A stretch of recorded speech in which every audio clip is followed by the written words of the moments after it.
Hello, and a big welcome back to the Korean Beauty Show podcast. I'm your host, Lauren Lee, the founder of Style Story, where you can shop, learn, and explore the world of Korean skincare at www.stylestory.com.au. And of course, I am also your guide to K-beauty in general, tips, tricks, all of those things anything that we can do to make your routine smoother, easier, make products more simple to understand, get better results from. That is what I'm here to help you with.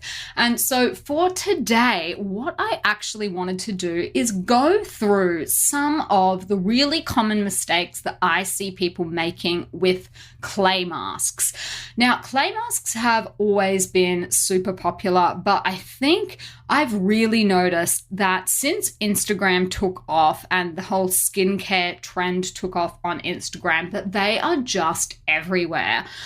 So many brands seem to be making them. Some are super Instagrammable, really, really cute. But just because of the sheer volume of clay masks that are out there, I can also see that a lot of people are making some big mistakes when it comes to using them. And the commentary that I can see, with people when they're doing their reels, when they're doing their reviews and things like that, I put together a list of things that I've seen people doing, and just so that I can clear up maybe some information, I guess, just because, there are so many different products on the market. Some of them are designed to work quite differently from others. I know it can get confusing. So let us do that today, because I personally love myself a good clay mask. I've used one in my routine for years, which may surprise some of you because you'll know that I have very, very, very, very dry skin. So that's another one of the misconceptions that I want to clear up. But first of all, let us just take a quick refresher on why clay masks are a good part of a good skincare routine. Now, first things first, and this is what most people will probably know, is that they help to draw out the oil, dirt, grease, and other impurities in the skin that can cause it to become congested. The other thing is that they can actually help to stimulate your blood flow as well, which can boost your skin's brightness. The other thing is that when they work to draw out that excess oil on the surface of your skin, they can actually help to manage your sebum production and reduce excess shine as well. So in general, as you would expect, there's a whole lot of chat and talk about oily skin, reducing oil, reducing shine.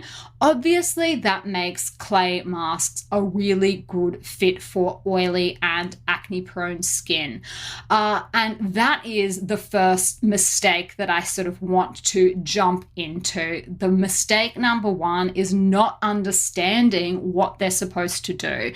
Clay masks are made with oil control and pore care in mind. I sort of just assumed that people realized that. But then as I was scrolling through my feed and seeing, people review clay mask products, I noticed again and again that people are saying, oh, this one's not hydrating. And I thought, well, of course it's not hydrating. It's a clay mask.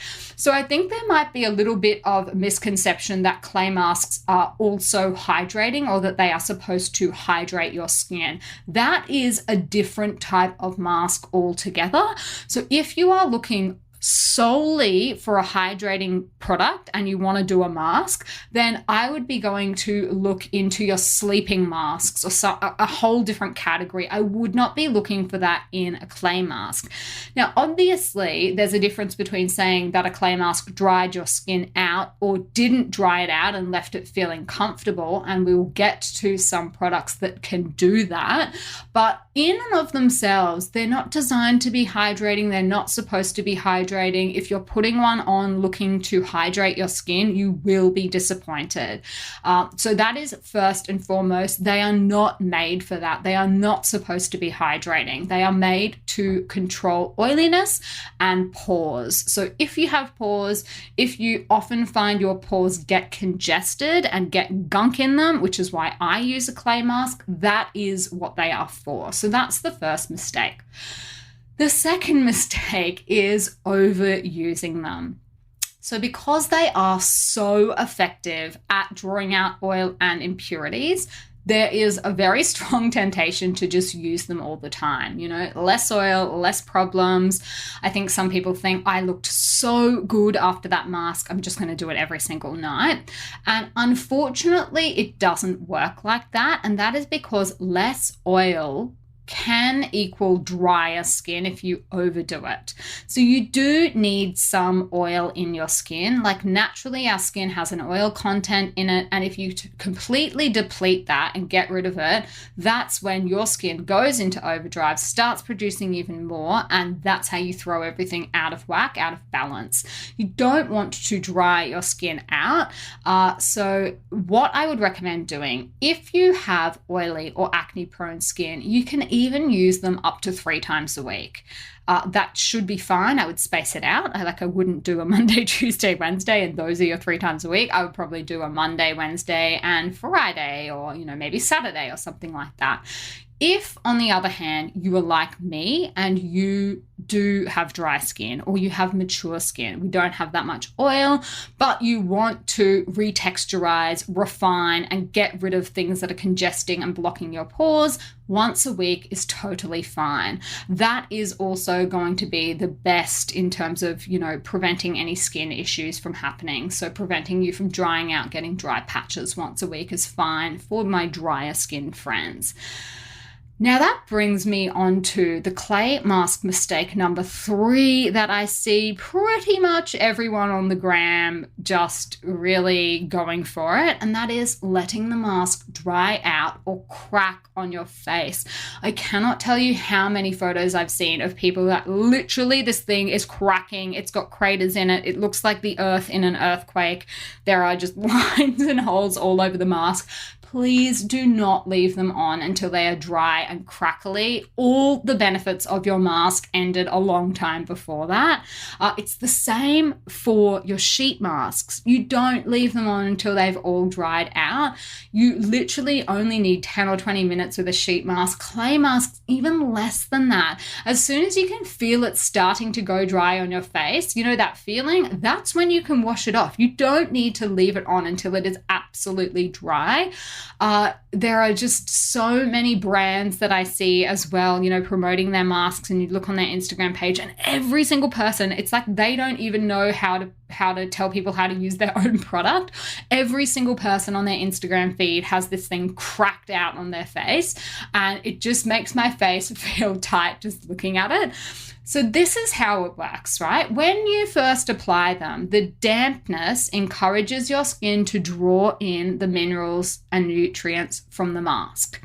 Then your skin's blood flow, that starts to happen once the mask begins drying. It gets the blood flowing, moves it to your face. The next stage is fully drying the mask out, and letting it get to that point can result in dehydration, irritation, all of those things. You can even get little patches of dermatitis if you leave it on for too long. So all of those people that you are seeing with those dried out pink clay masks on Instagram, please do not use that as your guide. 5 to 10 minutes for most of these kind of products is all you are going to need, and wash it off. It'll also be easier to get it off if you don't let it dry and crack out. Sometimes people are like, oh, that was really hard to wash off. Just take it off a bit earlier. If it's hard to wash off, it's probably because it's dried down too much. That is a massive, massive mistake that I see a lot of people making. Please don't do it. You just don't need that long with them. And that way your whole skincare routine is done quicker as well. My next mask mistake, number 4, is only ever using the mask over your entire face. And this is a really good tip that I have for a couple of different people. The first ones are my dry skinned friends. If you, like me, have areas of your face that you just know it just always ends up with a dry patch. I have one on my forehead that often will turn to dermatitis if it dries out. If that's you, just avoid that. You don't need to put it over your whole face. You can even just do, for example, I often put mine on a bit like a beard. Like I paint the beard onto my face because that's where I get most of my congestion. It's around the jawline, the part that is covered by my COVID face mask, because that's the thing that's causing all my skin issues at the moment, is wearing this mask around in the middle of summer. So if you are like me, you can just apply the mask to the zone that needs it. For some people, that might be like your T-zone. And the other way that you can actually use them is as a spot treatment. So if you have an acne spot pop up, you can actually just put the mask on your face, leave it to dry overnight, and then wash it off in the morning, like you would do with, back in the day, probably toothpaste. People used to say to do that, like you would do with a pimple patch. You can use your clay masks like that as well. So don't think that, you need to be plastering it all over your entire face. You totally don't. Customize it. If you have a particular area that you get spots, that you get a lot more oiliness, just use it there. And then you can avoid the parts that dry out. So that's the other thing I would say. Now, another big one, and this is again, thank you to Instagram for showing me all the ways that people are just doing crazy things with their skincare. This is the mask mistake number 5, is only using your clay mask as your only skincare product. This one boggles my mind a bit when I see it, because I'm like, what do you mean you only put on a clay mask? Of course, you have to hydrate your skin afterwards.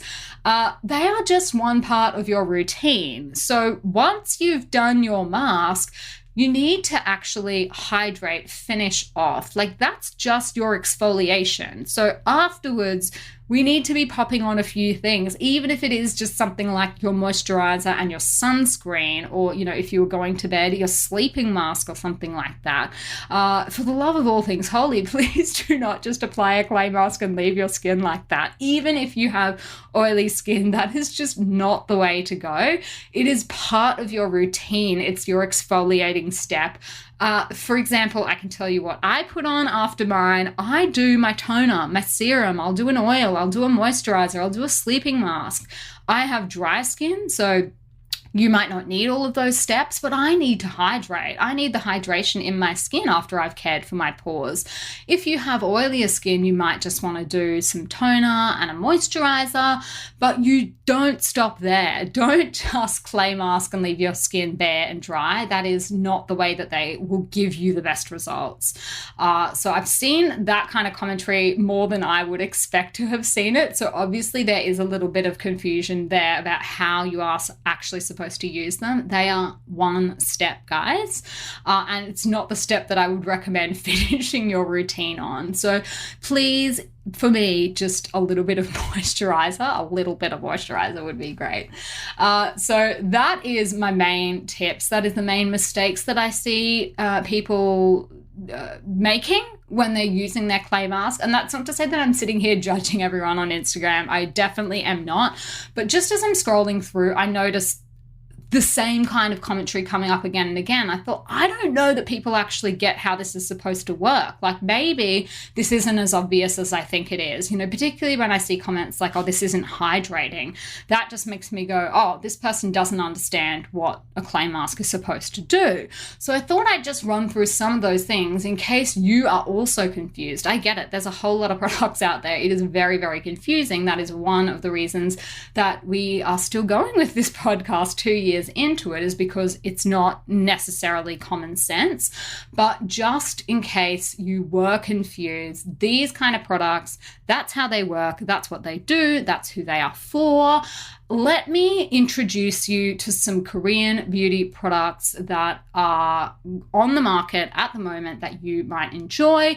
The first one is for my oily, acne-prone skin friends, and that is Innisfree's Jeju Volcanic Pore Clay Mask. Now, this is one of the most famous Korean beauty products ever, probably, I would say, in Korea, outside Korea, everywhere. Very, very effective for oily, acne-prone skin. They are using volcanic scoria from Jeju Island, hence the name. And basically, it just vacuums out all of those oils and impurities for a fresher, cleaner face. I myself used to use this years ago. I have since moved on to something that is probably a bit more suited for dry skin, but this is a great product. I can highly recommend it. Cheap, cheerful, easy to get your hands on. The second one is Hamish's All Clean Pink Clay Purifying Mask. So this is, again, pink clay masks, very, very popular. So Hamish has decided to do one. I think this is a great option for people with normal skin. It is very effective at removing dead skin and minimizing the appearance of your pores as well. And the other thing is, if you like masks that come in a tube, then this one comes in a tube format. Not everyone likes pots, I understand that, but this one definitely comes in a tube if that is a preference of yours. The last one is Hollow Dream, Subi's Hollow Dream Mask. This one is a good one for people with dry skin, compromised skin barriers, damage, irritation, and sensitivity, because it doesn't have any irritants like fragrance, not even essential oils. It's basically a nourishing cream type formula that won't dry out your skin. A little bit different because it has the shimmery base afterwards that's acting as a blur for your pores. That makes it also suitable as a base makeup that you could do your makeup over the top with that sort of light hollow shimmer. So there are some options for you if you are looking for some clay mask picks. There are a lot of them out there. There are a lot of them on the gram, but just make sure when you are choosing a mask that you choose one that is going to help you fulfill your skincare goals. And these are the kind of ones that you are going to want to use if you just are getting a lot of blackheads, a lot of sebaceous filaments, a lot of congestion, and you want to get rid of that. These are just a really, really helpful product for that. But because they do have this function of drawing out excess oil, they are not going to hydrate your skin. And that is just one important thing to know about them, because that should dictate then how you use them, how often you use them, all of those good things. All right, guys, hopefully that was helpful. Hopefully you picked up something that you did not already know. And if you did, I would love it if you could let me know, let the gram know, let your friends know, let your mum know, let the person that you clay mask with know, share the episode, maybe even give us a nice little review. That would be amazing. I will finish up here, and in the meantime, until we next meet next Tuesday, I will see you on Style Story.